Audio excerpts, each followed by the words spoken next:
मेरे ब्लॉग में आपका तहे दिल से स्वागत है।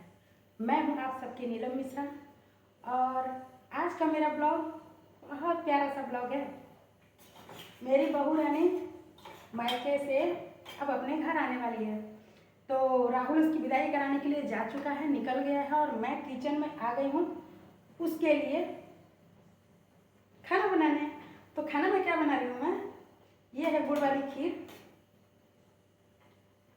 और इसमें मैंने चढ़ाया है आलू और पत्ता गोभी। मैं आलू और पत्ता गोभी की जब भी सब्जी बनाती हूँ ना, हल्का बॉयल करके बनाती हूँ ना, उसकी स्मेल मेरे से बर्दाश्त नहीं होती, तो मैं हल्का बॉयल कर देती हूँ और करने के बाद थोड़ा सा उसका पानी स्पंज करके निकाल देती हूँ, थोड़ा थोड़ा सा। तो निकाल देने से ना उसकी स्मेल बिल्कुल ख़त्म हो जाती है। उसके बाद जो भी अपने मसाले में डालती हूँ, जो चाहती हूँ वो डालती हूँ, डाल के बनाती हूँ। और मैं बना रही हूँ दाल पूड़ी। दाल वाली पूड़ी रीज़न ये है कि बहू या बेटी जब भी घर में आती है हमारे यूपी बिहार में, वहाँ का नियम है, 1 मिनट मेरी खीर हो गई। ये गुड़ की खीर है फ्रेंड्स, ये शक्कर वाली खीर नहीं होती है, इसमें दूध नहीं डाला जाता है, गुड़ की खीर बनती है। और जब किसी को खाना हो, अगर ऐसे खाना हो तो वो पूड़ी और जो दाल पूड़ी और सब्जी उसके साथ लेके कटोरी में खा सकता है। और अगर ऐसे नहीं अच्छा लग रहा है तो मैंने दही जमा के रखा है, तो आप उसमें 2 चम्मच दही भी डाल सकते हैं और डाल के खा, बहुत टेस्टी लगता है फ्रेंड्स, बहुत ही टेस्टी लगता है। तो यही बनता है हमारे यूपी बिहार में, जब भी बेटी बहुएं आती हैं हमारे घर तो उनके भोजन मतलब उनके खाने के लिए, और इसको शुभ भी माना जाता है। तो ये भी मेरा हो गया, ये भी मेरा हो गया, दोनों हो गया। तो उनके लिए दाल वाली पूड़ी, सब्जी आपका जो भी मन करे, और गुड़ की खीर, दाल पूड़ी और गुड़ की खीर ये दोनों कंपलसरी होता है। तो मैं बना रही हूँ, फटाफट तैयारी करूँ क्योंकि राहुल चला गया है। तो मुझे ना दाल पूड़ी बनाने में थोड़ी सी प्रॉब्लम होती है क्योंकि इसकी दाल ना मिक्सी में पिसती नहीं है ठीक से, बहुत दिक्कत होती है। मैं क्या करती हूँ ना, ये देखिए, मैं ऐसे मसल लेती हूँ मिक्सी के बजाय, बहुत ज़्यादा नहीं बना रही हूँ। रीज़न ये है कि राहुल को पसंद नहीं है, राहुल खाते नहीं हैं, बस बहुत करेंगे तो थोड़ा सा तोड़ के मुंह में डाल लेंगे। वो सादी पूड़ी ही पसंद करते हैं, तो उनके लिए सादी पूड़ी बनेगी और मैं खाऊंगी, मेरी बहू खाएगी, उसको भी पसंद है, मेरे को भी पसंद है। तो मैं फटाफट तैयारी कर लेती हूँ। और अभी राहुल ने बात किया था उससे, वो रेडी हो रही है। 10 तारीख को गई थी फ्रेंड्स और आज 16 तारीख है, आज उसकी विदाई थी। आपको मैंने बताया था इसके पहले की वीडियो में। वैसे वो जब से मायके गई है ना, मैं 2 बार उससे मिल चुकी हूँ।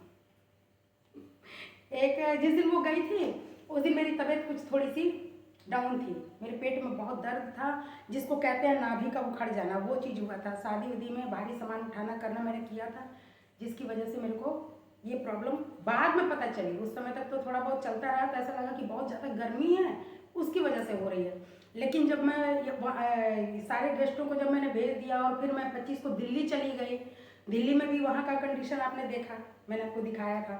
फिर वहाँ से मैं यहाँ आई, 4 तारीख की हमारी टिकट थी, यहाँ मैं 5 को पहुँची और 5 को पहुँची हूँ। उसी दिन रात को बहुत तेज पेट में दर्द, मतलब कि ऐसा दर्द कि मैं आपको बता नहीं सकती। अब वो दर्द होता था और फिर रुक जाता था, होता था फिर रुक जाता था। 4-5 दिन तक लगातार प्रिया मेरी बहू वो नाभि को बैठाती रही, बहुत उसने कोई, राहुल तक ने कोशिश की नाभि बैठाने की, वो लोटा से तो कभी किसी चीज़ से तो कभी किसी चीज़ से, पर कोई फर्क नहीं पड़ा। दवाइयाँ मेडिकल से लगातार आती रहीं, फिर डॉक्टर को भी जाके दिखाया, डॉक्टर ने भी कहा कि वो गर्मी की वजह से हो रहा है, ऐसा कुछ नहीं। लेकिन ना तो कोई दवाई सुन रहा था, ना ही कोई नाभि बैठाने वाला काम से रिलीफ मिल रहा था। बाद में जिस दिन प्रिया गई है, करीब आधा घंटे के बाद उसने फ़ोन किया कि मम्मी ऐसा है कि आप इनके साथ आ जाइए, एक हैं गांव में ही है कोई जो नाभि बैठाते हैं। तो मैं रेडी होके गई, वहाँ गई फ्रेंड्स, वो बहुत ही अच्छे इंसान है, मैं दिल से उनको दुआ देती हूँ वो हमेशा सुखी रहें। उनके पास गई, उन्होंने कुछ नहीं किया, बस ऐसे मेरे हाथ को ऐसे अपने हाथ में पकड़ा और यहाँ पे कोई नस पकड़ी, और नस पकड़ के जैसी ऐसे किया ना, इतना तेज दर्द, इतना तेज दर्द हुआ पेट में भी हुआ और यहाँ पे कंधे पर हुआ बहुत तेज। यहाँ पर तो लगा कि सुन नहीं हो गया, लेकिन खट की आवाज़ आई और उन्होंने कहा कि इसमें जो 4-5 दिन तक लगातार आपको पेट में दर्द हुआ उसकी वजह से नस में सूजन आ गई है, तो आप भारी सामान ना उठाएं, ना ज़्यादा चले फिरे, आराम करें और दोनों टाइम गर्म बर्तन में पानी ले लें और उसको या तो तले वाले बोतल में, जैसे नहीं होता कि कटोरियाँ अपनी होती हैं तो जैसे ये है, ये चीज़ नहीं, बिल्कुल बराबर जो कटोरी होती है ना, अगर नाभि ऐसे सरकती भी हो, जैसे बहुत लोगों को सरक जाती है तो नहीं भी बैठ पा रही है ना, तो उसका ये उपाय उन्होंने बताया कि आप सुबह और शाम किसी बर्तन में पानी ले लें और बराबर वाला जो बर्तन पीछे से तली वाला बर्तन होता है उसमें पानी को भरें, कोई कॉटन का कपड़ा पेट पे रखें और उसको ऐसे रखना है, ऐसे ना रखें कि वो जल जाए, रखें उठाएं, रखें उठाएं। ये तब तक करना है जब तक ये बर्तन का आपका पानी ठंडा ना हो जाए। ये आपको सुबह भी करना है, शाम को भी करना है। मैंने किया। बैठाने से ज़्यादा उन्होंने कहा कि आप इस पर ध्यान दीजिए, प्लस सीढ़ी पे आप चढ़ रहे हैं तो जैसे सीढ़ी पे ऐसे चढ़ते हैं तो ऐसे ना चढ़ के एक पैर रखें, दूसरा पैर भी वहाँ रखें, फिर ऐसे रखें, फिर ऐसे रखें, इस तरीके से रखें तो धीरे धीरे धीरे नाभि अपनी जगह पर आ जाती है। और मेरे साथ भी ऐसा ही हुआ। उस दिन वो मेरे साथ ही रही, शाम को 4, साढ़े 4, 5 बज गया, दोनों सास बहू साथ में ही थे। फिर मैं घर आ गई। उसके दूसरे दिन उनके यहाँ पूजा पे इन्वाइट थी मैं, तो कंडीशन तो सही नहीं थी, फिर भी बोली कि मम्मी आप आ जाइए, साथ में चलते हैं, करना कुछ नहीं है वहाँ, तो थोड़ा सा लेटना बैठना है, कोई दिक्कत नहीं होगी, आ जाइए, मैं हूँ ना। मैं यहाँ से गई और उसने मुझे वहाँ रोक लिया। आपकी तबीयत खराब है, मैं यहाँ हूँ, ये रहते नहीं हैं, आपको देखेगा कौन। अब मैं बेचैन हो गई, मेरे को जाने दे, मेरे को जाने दे। नहीं मम्मी आप रुकिए यहीं पे। फिर उस रात मैं वहीं रुकी। सुबह मदर्स डे था, वो मैंने आपको वीडियो दिया है। फिर वो यहीं मनाएंगे, यहीं करते हैं, घर पे कौन रहेगा, कौन करेगा, आप उदास रहेंगे। वहाँ भी रात को मैं वहाँ से चली, रात को यहाँ आई, मतलब आराम है तब से। तो ज़्यादा से ज़्यादा समय तो वो मायके गई है, तो 3 दिन तो मेरे साथ निकल गया। 3 दिन आज बेचारी आ ही रही है, ये उसका मायके जाना होगा। तो चलिए मैं फटाफट बना लेती हूँ और आती है तो मैं आपसे मिलवाती हूँ। तब तक यहीं रुकिएगा, कहीं जाइएगा नहीं।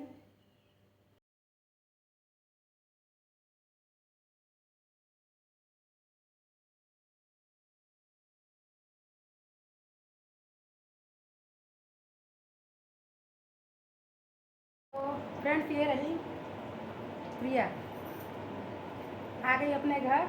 और ये इसका छोटा भाई मैं आपको मिलवा चुकी हूँ घर से। तो दोनों खाना खाने बैठ गए हैं, जीजा और साले, और अब आ गई है। तो कुल मिला जुला के मेरा काम ख़त्म हो गया। इसके बाद मैं आपको एक थोड़ा सा अपना तकलीफ़, जो मेरे दिल में दर्द है ना, उस दर्द वाला ब्लॉग मैं आपको देने वाली हूँ। मेरे ब्लॉग का इंतज़ार कीजिएगा। आपको बहुत सारी चीज़ें मेरे को दिखानी है और बतानी है। तो इसके बाद वाला ब्लॉग वो मेरा जाएगा आपके पास। तो मेरे ब्लॉग में बने रहने के लिए तहे दिल से आपको धन्यवाद। अपना ख्याल रखिए, अपनी फैमिली का ख्याल रखिए और हमेशा मुस्कुराते रहिए। जैसे मैं मुस्कुरा रही हूँ, प्रिया मुस्कुरा रही है, उसका भाई मुस्कुरा रहा है, राहुल की तो बात ही अलग है। तो मिलती हूँ फिर नेक्स्ट ब्लॉग में, तब तक टाटा।